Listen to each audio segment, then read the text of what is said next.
Okay. So this talk, Stephanie, what did you want to say? Hi, thank you.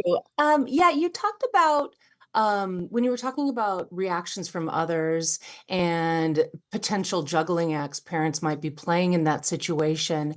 Um, I've experienced parents who feel that intense responsibility to their child and to advocate for their child, but they also feel responsibility for, say, the emotions of an elderly grandparent, or Yeah, they're caught in the middle of taking care of all those people. Do you have any insight into that situation? I think that's really, really common. And so it's really kind of helping them have both of those things exist, right? And the dual process sort of affirming their kid and supporting their kid and also validating the grandparents' feelings and resistance. It's kind of like that cold lake analogy where it's like, yeah, it's freezing and it's kind of torture waiting your way in. Um, and kind of trying to figure out what is the resistance. Is it, religious, or is it fear or whatever? And having those conversations. I think like we talked about the tightrope of pulling the other partner in, sometimes it can be such an urge to push people away who are not supporting or affirming, or who are maybe even triggering some of the parents' own fears or doubts, right? And so to pull them towards them instead and say, yes, so many people worry about that. So many people feel the way you do. And after my own research and my own conversations with my kid and my own conversations with other parents, this is what I've come to understand. So it's really kind of a yes and hopefully not alienating that family member, giving them time to adjust too, because they typically do. But saying the parent can say, I understand my kid's pain and I need to really try to reduce that pain. So I hope you'll support me in that. Thank you. That's great. You're welcome. Okay, so this talk is about the evolution of identity, youth's relationship with being transgender over time. A beautiful part of my job is that I get to follow kids for a very long time. And I've been doing this work for about 18 years now. And so I have the luxury of working with kids who are newly out, newly asserting their identity, maybe at very young, 4, 5, 6, and getting to see how they evolve in their relationship with being trans over time. And it changes. It's not the way you see them at the very beginning at 5 is going to be how they feel about it when they're 16, right? And so, of course, this is not, I can't write out exactly what happens for kids, and it's so dependent on so many different factors, but these are patterns that I've witnessed that I'd like to share with you. So again, language is ever evolving, always open to feedback. There's no one trajectory or story. And so the way that I present this is patterns that I've witnessed. And every single journey is valid, even if they are very different from the quote unquote typical journey. Everyone is so different in not only how they relate to being trans, but also age of conscious awareness and how they are affirmed and how that impacts them. The way it is now is not how it always will be. And I like to say this a lot. Actually, I say this to my own children. Life is always changing. I say this to my clients. So when you get a little snapshot of the present, that is the present. And most times things change. And so to just be sort of aware of that and witnessing the child's journey and how they are relating to being trans at that time, and supporting them, it may be ever changing. So, as we know, kids are capable of understanding their gender very young. And gender itself is not confusing. I think that having a gender identity that others are not affirming is extremely confusing. And so a cisgender kid who experiences their gender a certain way and everyone else is corroborating that has a totally different experience excuse me, of their gender with the outside world. For a child who is being told they are the gender that they were designated, and they do not feel like that, that is extremely difficult. And it's also difficult for them to see their parents affirming a gender that is the quote unquote wrong gender. And so everyone comes into a conscious understanding of this at different ages and stages. It really depends on a lot of different factors like temperament, environment, level of gender policing, etc. So while I specialize and work with transgender youth, I have worked with the gamut of ages of coming out, right? I think the youngest was 3. This child was extremely insistent about who he was. And then, kids at varying stages of puberty, pre-puberty, during puberty, after puberty, young adulthood, older adulthood, that anyone can come out or come into a conscious awareness of understanding at different ages, depending on how their life has gone and how they have related to gender dysphoria, how much they've been able to suppress it. Temperament impacts how a child relates to most things, including their gender, what it feels like to be assigned a gender that does not fit one's authentic gender. Temperament also affects their relationship with being transgender over the course of their lifetime. I do talk about this in my therapy with folks, how their relationship with being transgender is. And that can change over time too.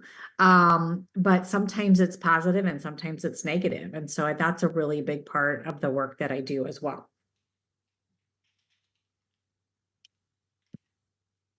So these are not formal like Piaget stages or anything. These are kind of like how I lump them together in terms of what I witness in my practice and how kids tend to change in regards to the concept of being transgender. So when I say young transgender kids, I mean kids who have come out and been affirmed at a young age.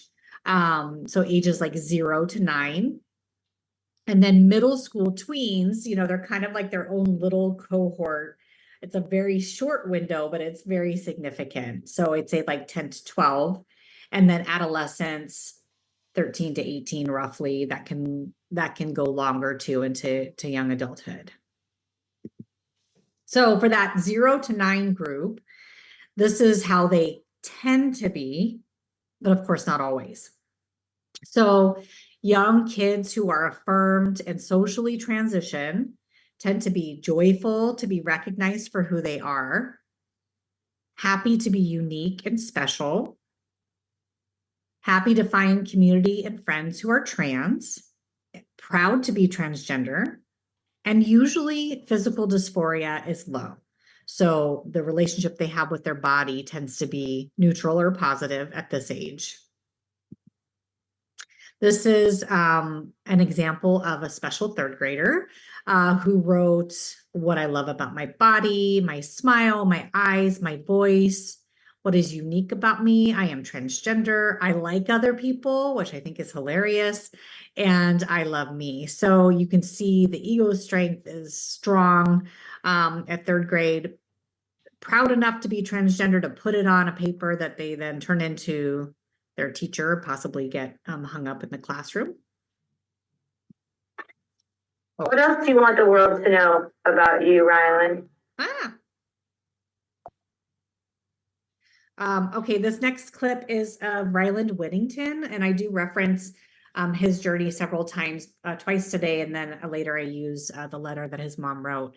And he was born deaf and also is transgender. And this is a clip of him talking about his pride in both of those things. What else do you want the world to know about you, Ryland? Very cool that I have to kind of change my culture and place them, and I'm transgender. So at this age, it's cool to be different. It's cool to have two kind of things. And that changes over time. Over time, kids don't want to be very unique, especially when we get into the middle school age, right? They'd like to be just like everybody else.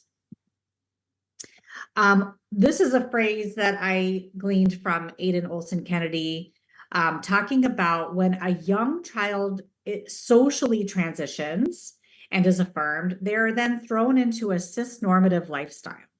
So they haven't had to contend with puberty, and they aren't super dysphoric because of that. And many times, what do they have to do? They have to maybe cut their hair or change their style of dress, and everyone will then categorize them accurately based on their presentation. So not being visibly trans, it throws them into this ability to not really think too much about being transgender, living this cisnormative lifestyle. Sometimes the only times being transgender comes up is in conferences or sessions. Kids don't go to conferences quite as much as they used to, but we used to have these really big conferences where parents would go to workshops and kids would go and play together. And that was a time to really, probably talk about and embrace being transgender. Sometimes now support groups or play groups. Otherwise, they may say things like, I'm just a girl, I'm just a boy, I don't want to talk about it, or it's not really a big deal, right? Because they're just living their life. So what I tell parents at this age, because the goal is to fold this into their identity, is that if they keep it a part of the conversation, that can be important. It's not about when a kid says, I'm just a girl, they say, well, yeah, but you're a transgender girl. It's not about that.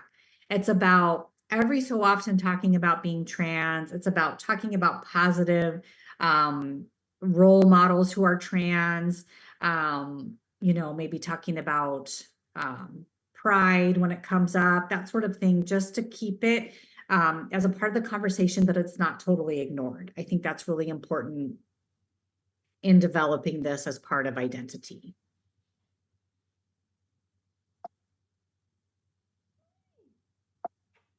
Sometimes I have trouble advancing. There we go. Sometimes in the very beginning of transition, there can be a little bit of a pendulum swing for our young transgender kiddos. Oh, you're laying down. Sorry. Oh, Andy, you need to mute yourself. I thought I was going too fast again, which I probably am. So sometimes when kids are first out and socially affirmed, there can be a little bit of an extreme with a rejection of anything that is associated with their designated gender. And so, for example, if a designated female at birth says I'm a boy and starts going by he, him, there may be kind of like this rejection of all things pink, and all or nothing regarding femininity, that sort of thing. Parents sometimes can worry about that because they're wanting to be, very accepting, and colors are for all kids. But I do think that's a little bit of the pendulum swing at first, and it does level out. So it's just a way of really asserting one's affirmed gender, and then it fades over time. Sometimes I think parents feel like if they affirm their child young, they will kind of bypass dysphoria. And this is another thing that I learned from Aiden Olson Kennedy, is that dysphoria will always be a part of the journey. And so parents who might think that they have bypassed that for their youth may feel disappointed later when their kid is struggling or dealing with dysphoria. I love the quote from that parent in the parenting video about there are sometimes challenging passages. And so there may be ages and stages of being a transgender kid that are more difficult. And so having parents understand that that is likely going to be a part of their kid's journey can be really important.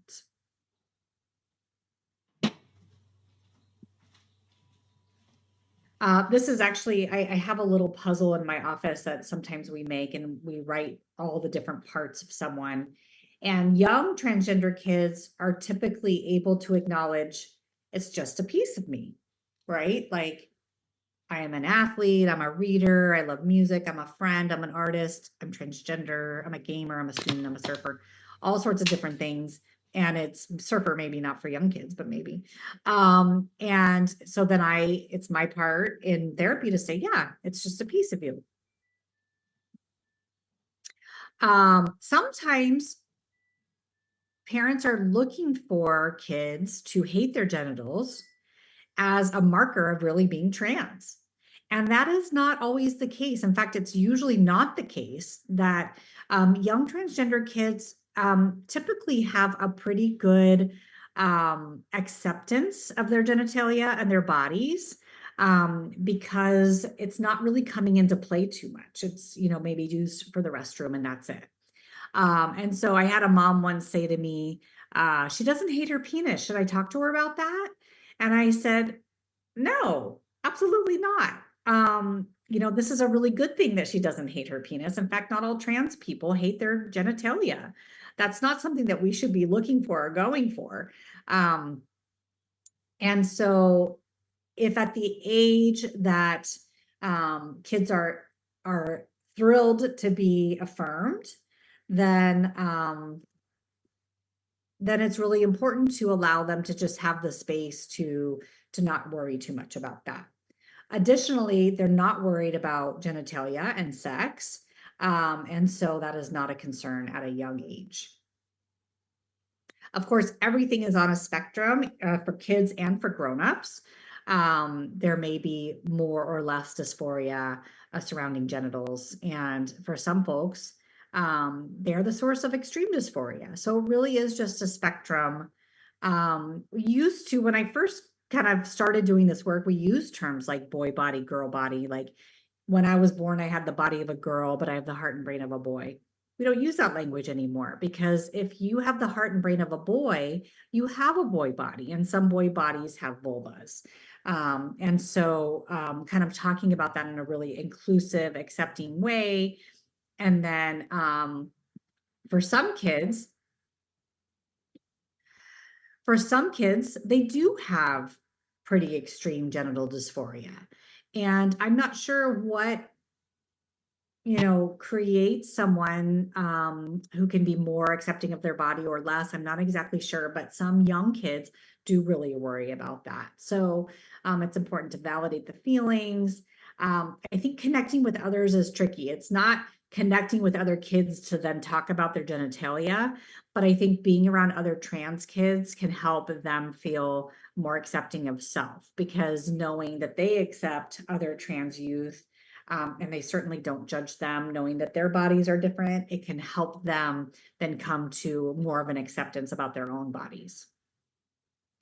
Some interventions like Packers or stand-to-pee devices or special underwear that compress for trans feminine kids may help reduce bottom dysphoria. And I think it's okay to share information about future interventions with age-appropriate details. So especially if a child is inquiring about options in the future, I think it's perfectly fine to say, yes, doctors know how to help or how to change your body if you would like it someday. And you can be very vague when they're young. And then as kids get older, there can be more information given. But I think because it's around genitalia, some people kind of shy away from that. But this is a body part. And it's a body part that they're wondering if there could be some surgical intervention. And because there can be, I think it's important to be able to validate that. Sometimes for young kids, that decreases their anxiety. Because there's such a focus on genitalia in regards to gender, I think it's really important to move focus away from genitalia and move it to other body parts. Because young kids are so concrete, it's good to move the attention to more concrete body parts. So unfortunately, we don't see the heart and brain like we see genitalia, right? So not quite as concrete for young kids, but using this as language to describe gender is really important. This is a worksheet that I created. It's not a litmus test for being trans. It's really just a way to talk about being trans, giving kids language. I broke it down. It's on my gender blog if you would like a copy of this worksheet. It says gender is a very special word that describes if someone feels like a boy, a girl, both, or neither. And I do have this in Spanish too, which I can share with slides. Gender is beautiful. It can be all one color, a mix of colors, a blend of colors, or a little bit of every color. Some people think when a baby is born, you can tell their gender by looking at their bodies. You can't. You can only know someone's gender when they can tell you how they feel. Your gender, feeling like a boy, girl, both, or neither, is how you feel inside your heart and your brain. I use these colors because they are stereotypically associated. Forgive me for that. Some people have the heart and brain of a girl. Some people have the heart and brain of a boy. Some people feel like both a boy and a girl or a blend of these genders. Some people feel like neither a boy or a girl or something different altogether. You are the one who knows your gender best, and any way you are is okay. Then the next part of the worksheet is a fill in the blank. And so if you were going to do this with a youth, you would want to poise your pen over the blank and then write it when they speak, and don't respond to any answers that they give. And then at the end, if you want to go back and ask questions, you can. So when I was a baby, people thought I was a, so this is a way of saying my body is constructed in such a way that people thought this was my gender, right? I have the heart of, I have the brain of.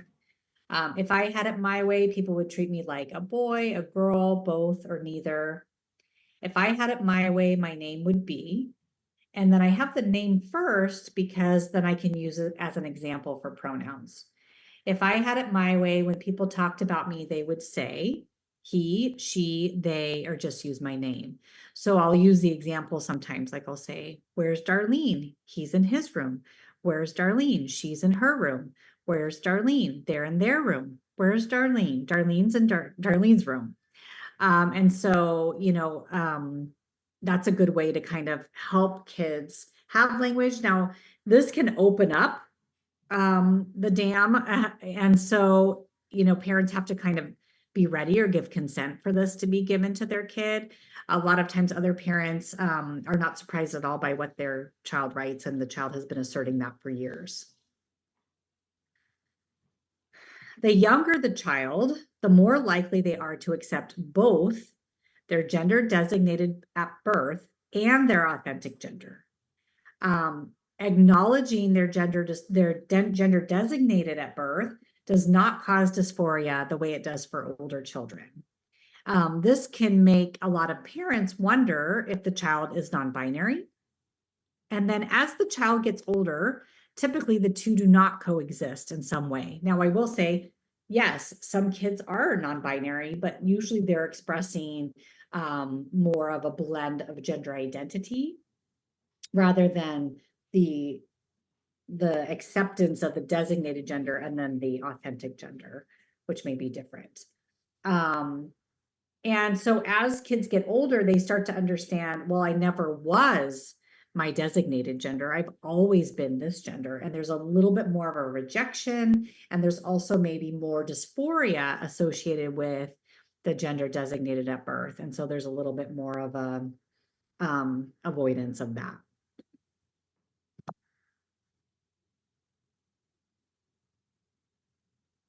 This is a quote from a kiddo who was designated male at birth and transitioned at the age of 5. Our kid could talk when she was 1 year old and didn't say anything about being a girl till she was 3. She started out by saying, I'm a boy girl today, and tomorrow I'm going to be a girl boy, which didn't feel very definitive. So how could she really be a girl? Was she just confused? She said things like, today I'm a boy girl, but she almost always said she would be a girl or even a beautiful lady when she grows up.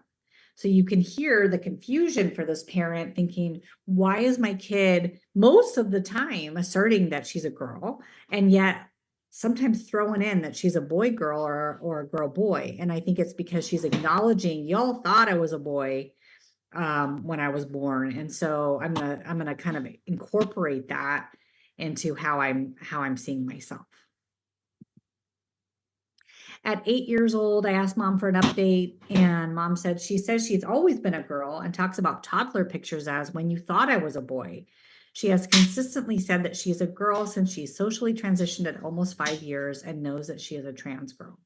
So you can see even 3 years later, that had really gone by the wayside, not saying I'm a boy girl anymore. This is pretty common way to answer this worksheet. This was from a kiddo who was asserting herself as a girl. And when we did the worksheet, she said, when I was a baby, people thought I was a boy. I have the heart of a boy. I have the brain of a girl. If I had it my way, people would treat me like a girl and use she, her. And so I said, can you tell me a little bit more about having the heart of a boy and the brain of a girl? And she said, I have the heart of a boy and the brain of a girl because I'm transgender. And she actually kind of acted like I was a little bit silly for asking that question. Young kids aren't typically very focused on pronouns. I think it's a little bit abstract for them, although some kids are very insistent upon it. Many kids will say, just use my name, because they don't really think about it too much. And then using the examples like I did can help them kind of figure that out. And then they also seem to notice less when someone is using the wrong pronoun. Another kiddo said, sometimes my gender changes, but she, her, and girl are words that feel good to me all the time. So those words are affirming to this child, and other words can be triggering for dysphoria. So this is part, I think I include the full picture later, but this is drawing about puberty and puberty blockers, and then going down the path for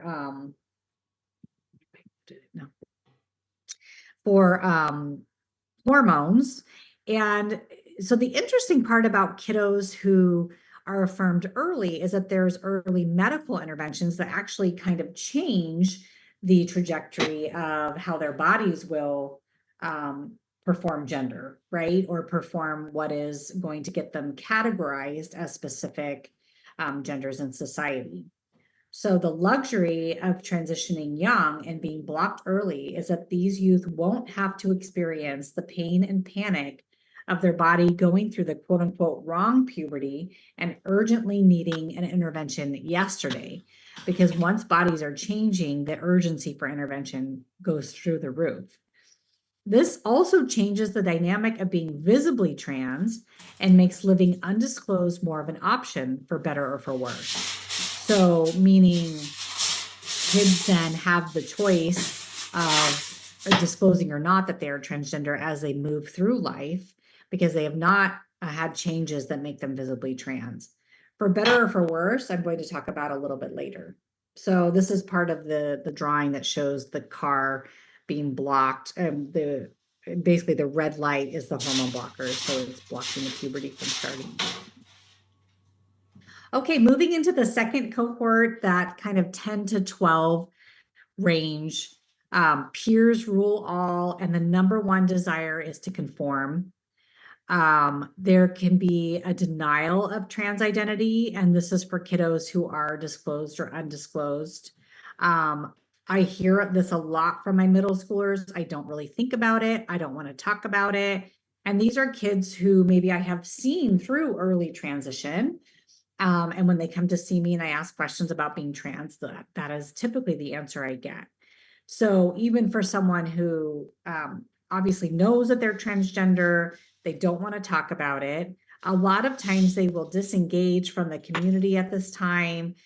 If they were going to conferences, stop going. If they were going to support groups, they stop going, maybe stop marching in the Pride Parade. Parents can feel torn because it's their community too, right? And they may be a big part of it, or have some sort of identity around it. And if their child is saying, I don't really want you engaging in this community anymore because it makes me uncomfortable or it outs me, then sometimes that can be pretty difficult for parents. In regards to my relationship with kiddos, definitely having a relationship with them before this stage can really help. And then, you know, a lot of times these kids are off and running and they don't need therapy, and parents are getting the support they need. And then later they come back to me, you know, as they get a little older, maybe some things are coming up that the parents say, let's go talk to Darlene about it. And this one kid, I said to him, how's your dysphoria?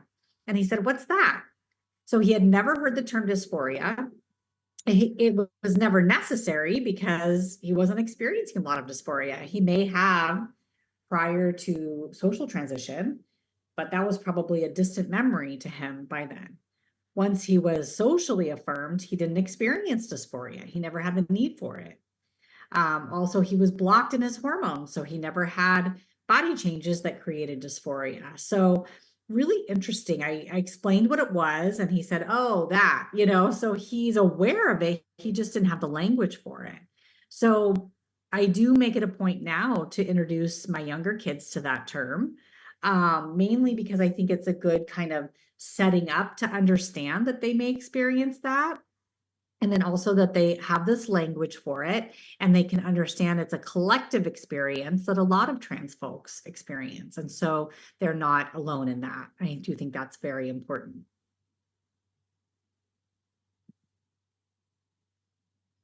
This is from a Washington Post article that said, transgender at 11, I am a boy, that's it. Practically no one at Tyler's new school knows he is transgender, and that's how he wants it. He is so over being different. In the past few years, Tyler hasn't wanted to talk about being transgender. He asked his mom to stop going to transgender support groups and conferences, and tells his parents every time they sit down for the yearly talk, making sure he is comfortable living as Tyler, I am a boy, that's it. And so this really embodies the middle school relationship with being trans. It's also interesting to think about kids having this experience of being sat down once a year to make sure they really are the gender they say they are. Cisgender kids do not have that experience. At this stage, it's not as readily acknowledged by the youth, and so I have to push it a little bit. This is a piece of you. It doesn't define you, but it is a piece of you. And even if I met with resistance, I still, you know, try to fold that into their identity, because I know if they can do that, it's going to have a better outcome later.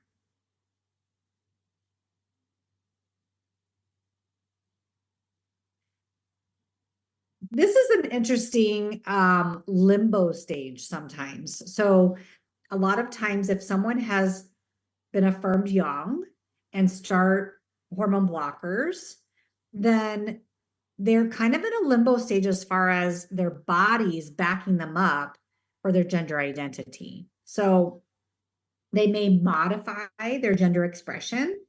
It may not be in line with how they would really like to express themselves. So I'll give you an example. One of my kiddos, designated female, identified as male. And this kiddo had a very feminine, authentic gender expression.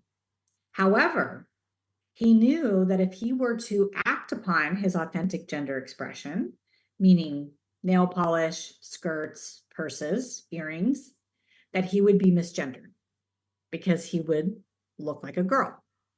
And so it wasn't until, so this middle school stage, he wore hoodies and jeans the entire time. It wasn't until he started testosterone and his voice deepened and he got facial hair that he would allow himself to then start engaging in this authentic gender expression. So then he would start wearing earrings and nail polish and skirts and carry purses, because then he looked like a boy wearing those things. And so it's really interesting for kiddos who have some of those gender expression preferences, that they really have to kind of stall that. They really have to, and this is an age where you're really trying to figure out who you are. So that can prolong authenticity. Okay, so moving into adolescence, so roughly 13 to 18, If the youth has been affirmed and had hormone blockers, adolescence can be a time of excitement. So getting the gender affirming hormones, super exciting. Then they can get some body changes that feel very affirming.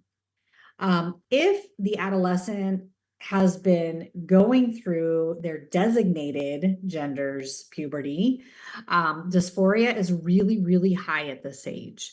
And feeling kind of like their body is betraying them and needing interventions immediately.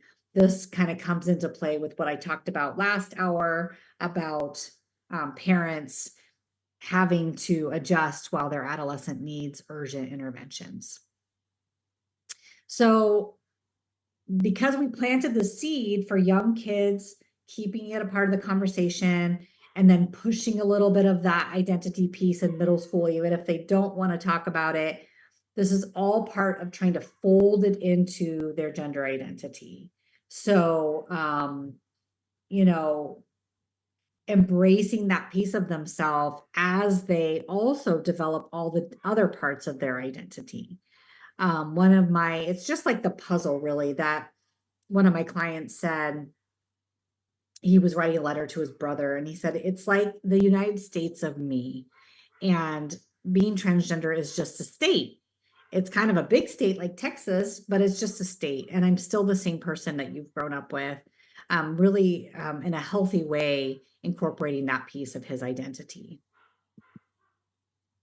So when I'm working with adolescents, we're talking about some typical adolescent stuff, and then some stuff that is unique to transgender adolescents. So dating, disclosure. Disclosure is interesting because if the child has transitioned young and grown up with peers who know that they're transgender, there's not a lot of disclosure that's needed, especially if they do start dating someone. For those who have transitioned and are undisclosed, oh gosh, can you hear that car alarm? Okay, it stopped.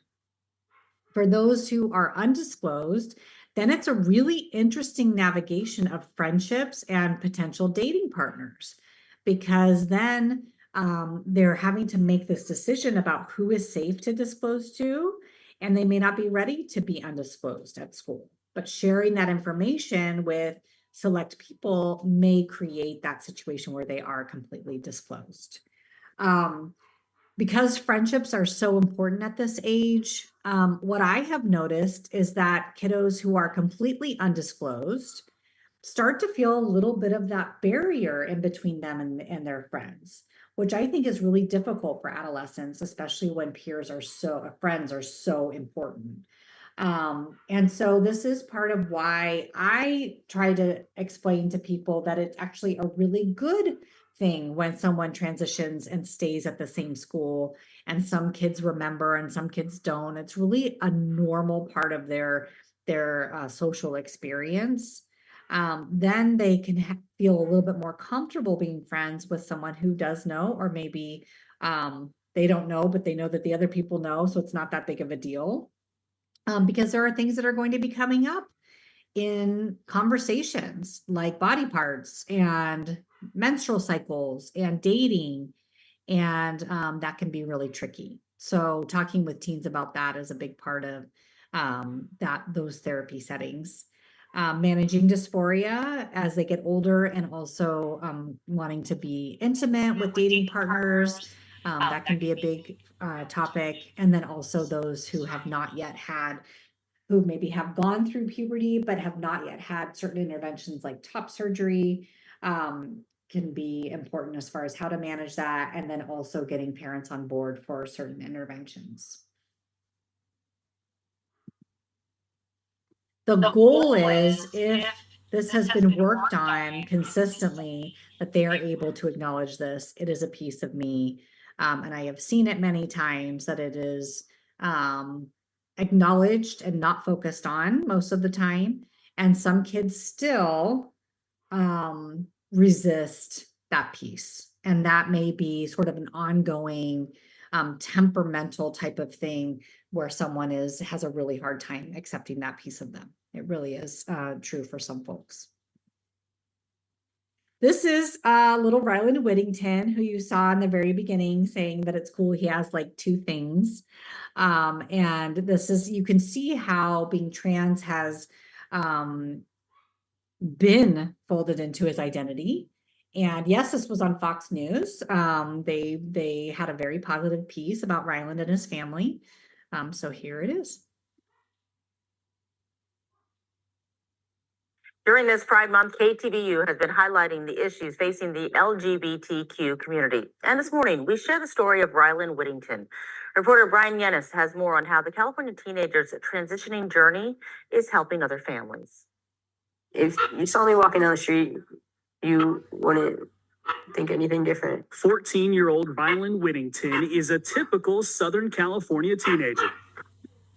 And the Whittingtons, along with mom Hillary, dad Jeff, and sister Brinley, are a typical family. The only difference, though, in Ryland's eyes, is what this family can mean to the tens of thousands of kids under 18 who identify as transgender. We put our story out there so people could see that like there's another family out there that is going through what we're going through, or there's another family who's proud of who they are. Before Ryland could even speak, he managed to tell his parents that he is a boy. I could just see that it wasn't him trying to be a brat. It was like painful. It was truly painful for him to have to wear feminine clothing and for us constantly telling him that you're a girl. And unlike some trans kids, when Ryland came out at age 5, a few years later, he had the full support of his parents. Initially, there was some pushback from us in trying to understand this. We were confused like most people are. We thought that gender and sexuality were the same thing. It took us a while to figure out that those two things are different and that children actually do recognize their gender identity very young. Some of them, not all. But they listened to Ryland and to Hillary's conservative faith. For me, it's just a deep spiritual belief that we believe in God and he, created us the way he wanted us. Well, then yes, he created Ryland just the way he is. And they listened to families. They met in support groups. There was a father who was sitting across the table. He says, "You have no idea how lucky you are to be here," which kind of took me back. I didn't at that point consider myself lucky to be there. And he said, our child had displayed this gender dysphoria or this gender misalignment at the same age that Ryland has. And we didn't listen, and we pushed back. That pushback led that child to turn to self-harm as a teenager, which 60% of trans and non-binary kids engage in, according to the Trevor Project. More than 50% consider suicide. That, for me, was the turning point. I didn't want to see Ryland to go through that. I'd rather have a living son than a dead daughter. And I guarantee that if we had pushed back and done what a lot of parents do, I don't think that we would have either one of the kids that you see before you here today. Allowing him to live authentically and true to himself and be who he really feels like he is. When you get to know Ryland, you see just how proud and confident he is of himself. Ryland's story got international attention in 2014 when a family YouTube video went viral. And Hillary has since written a book called Raising Ryland. I never thought that I would be known for this as well as I am, but really, it's just a small part of who I am. He just brushes things off his shoulders like it's fine. He moves on in his life and he's just kind of, I think everything we've been through, he's just learned to do that and he's really good at it. I can never do that.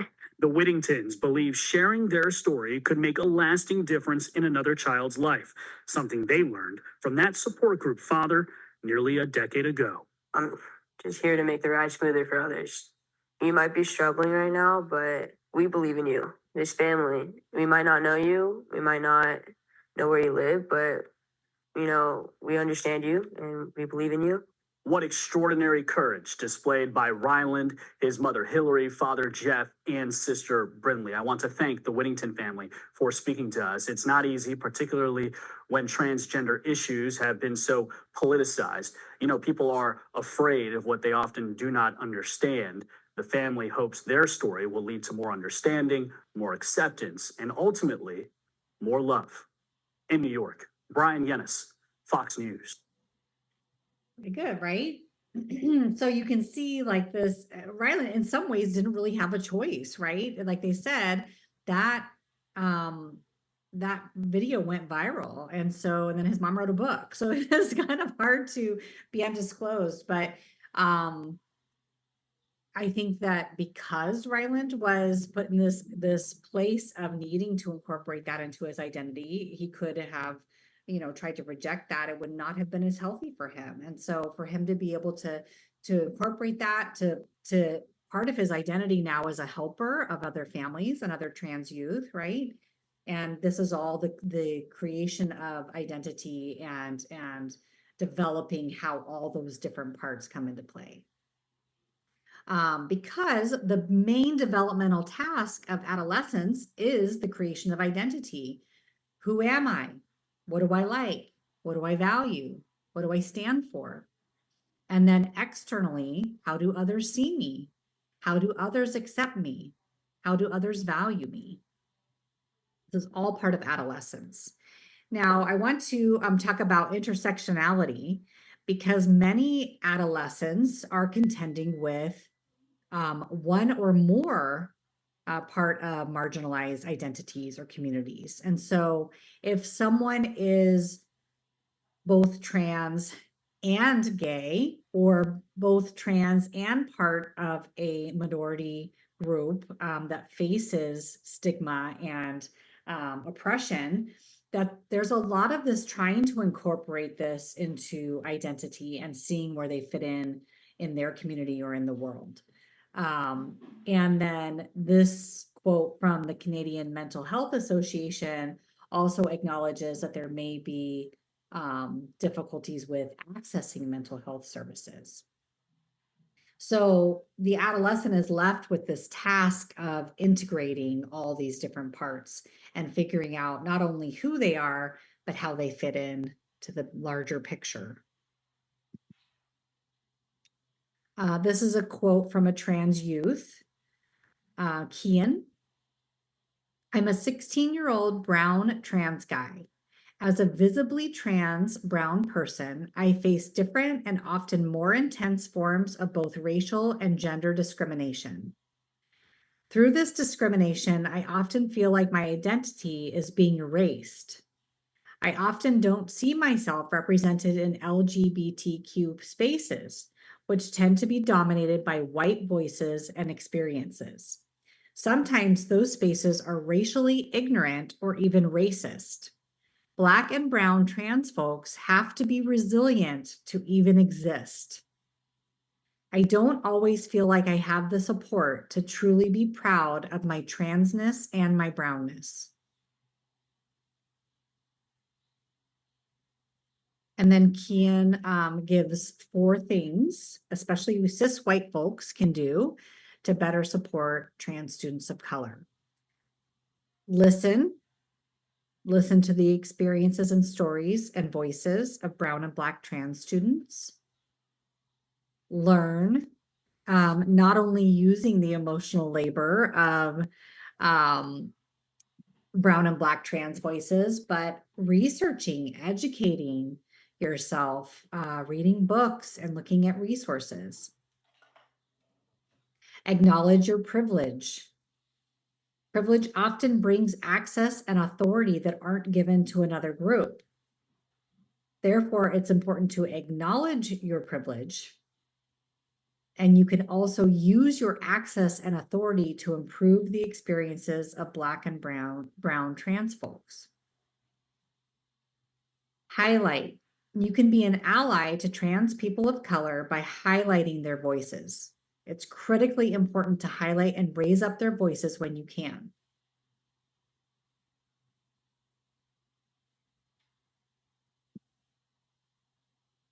Okay, so I want to talk a little bit about how dysphoria can evolve over time.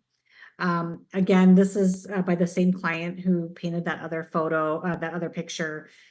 This is before he was consciously aware of being a boy, and he felt like there was this thing looking at him all the time. And he said, it makes you miserable. You're thinking, oh, geez, this thing won't leave me alone. I know it's there and it knows I'm here, and it makes me like paranoid. So this is dysphoria without having the name for it.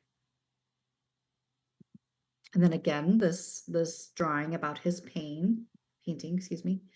And then this was an updated painting he did after he had started testosterone for 3 years and after he was affirmed. I love it because it looks like a rebirth. And then he's also still crossing his arms over his chest because he had not had top surgery yet. So still some dysphoria there, but feeling better than I was before, confident, not miserable anymore. I could look at myself and be happy with how I was. This is part of a blog I wrote on my gender blog about poking the dysphoria monster, and how, you know, a lot of times trans folks walk around the world with dysphoria at varying degrees of disruptance, right? So sometimes it's a little monster in their pocket that's super manageable.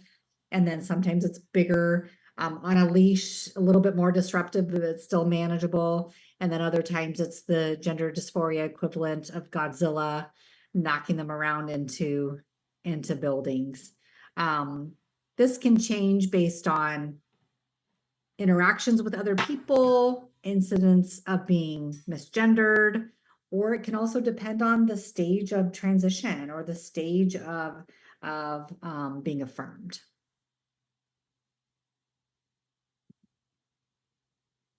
This is something that I found online 10 years ago. What is happening? And then now, oh, hey, buddy, what's up? Kind of still there, but not as disruptive.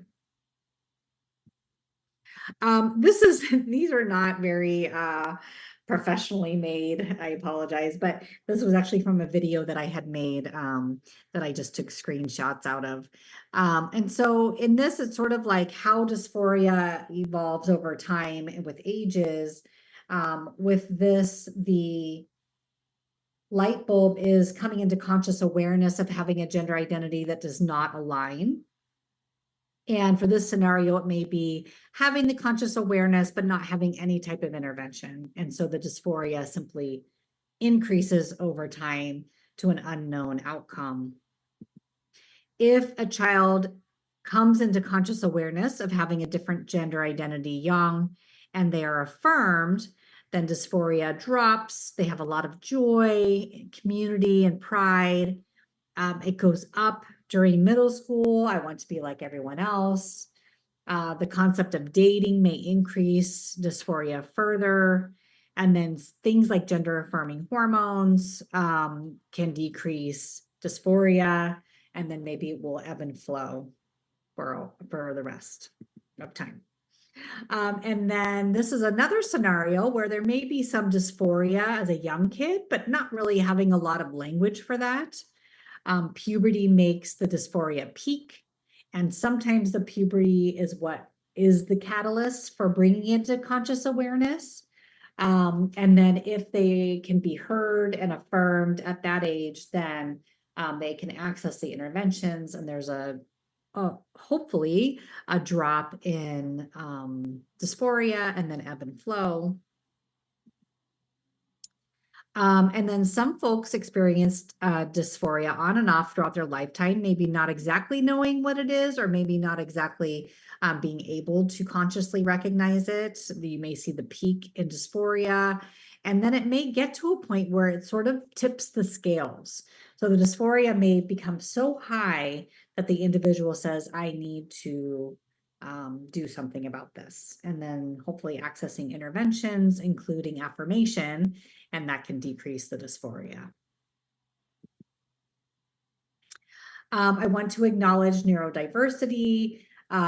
Those who do not identify with the sex they were designated at birth are 3 to 6 times as likely to be autistic as cisgender people. And this impacts how one relates to being transgender, and then also how they express themselves in the context of societal understanding. So, for example, when we think about theory of mind, we think about someone being able to step into the shoes of someone else and see things how they're seeing things. And so this may inform how someone then performs their gender in order to be categorized the right way. And autistic folks may not be as aware of that, or may not be as willing to kind of play the game that they need to play in order to be acknowledged for their gender identity. In a qualitative study from the Journal of Autism and Developmental Disorders, this article is Neuro and Gender Diverse Teens Find Their Voices, that there was a lot of emotion surrounding their gender identity. So even though autism may be known as sort of a muting of a communication of feelings, that this was still very intense for autistic youth. And then it may reduce their concern for social conventions. Dr. Strang said, a transgender autistic young woman may wear a full beard and understand her gender identity as something completely separate from her appearance. So that internal sense of self may be different from then how they are categorized out in society. That can create more dysphoria, but still not be enough of a driving force for them to change their authentic gender expression in order to be read the way they'd like to be read.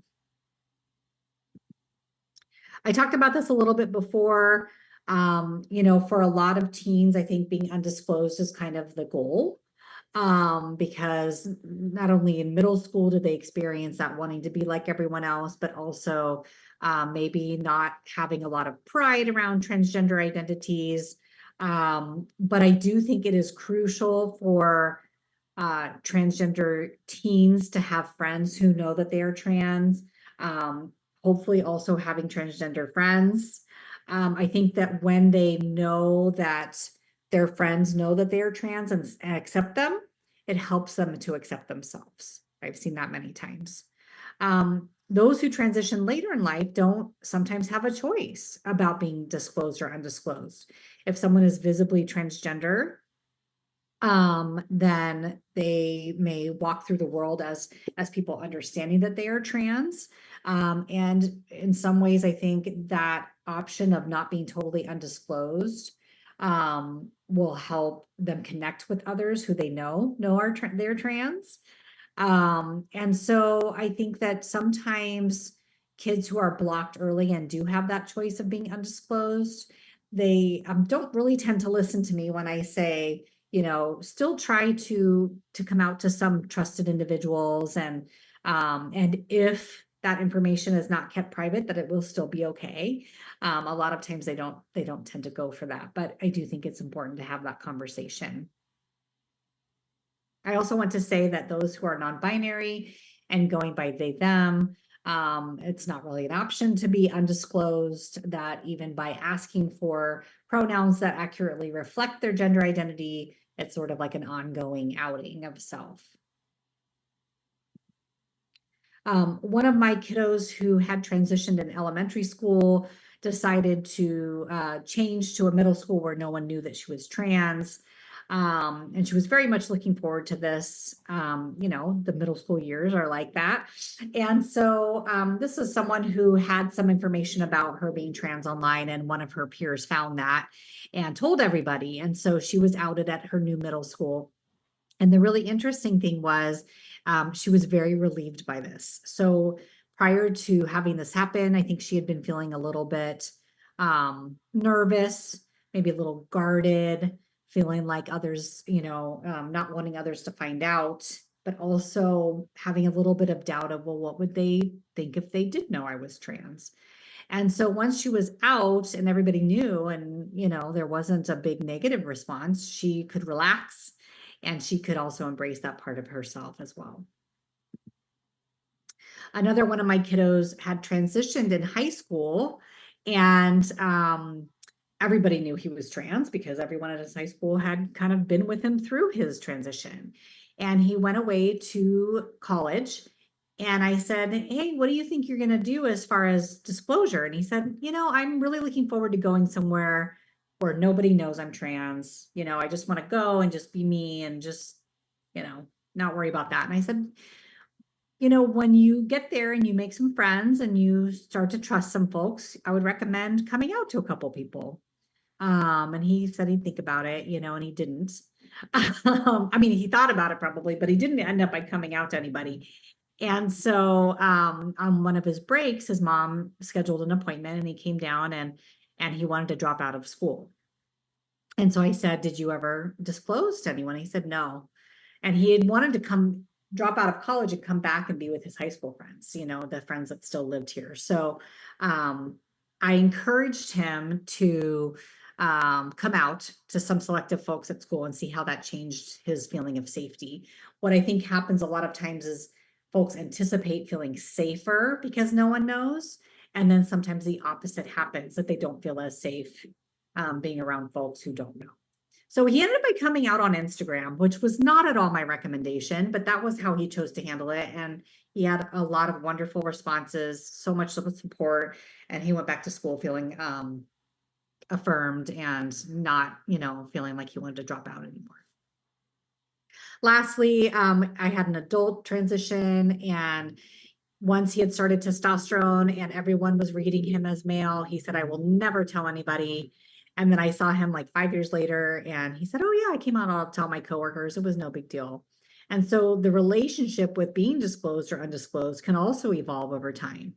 And it doesn't always remain the way that they think. Relationship with being transgender has so many different possibilities. It can be contentious, it can be civil, it can be proud and positive, it can be outwardly positive but internally resistant, it can be avoidant. There are so many different ways that this plays out, and I can see how this affects folks and their mental health and how they walk through the world. And so definitely a big part of my work is improving the relationship with being transgender. And a lot of times when I do talk to folks about this, either to coming out to a small group of people or changing their relationship more to the positive, they'll say things like, well, I'm not going to, you know, lead the pride parade or that sort of thing. And I say, you do not have to lead the pride parade to have an okay relationship with being transgender. And I think that's really, really important for mental health overall. And that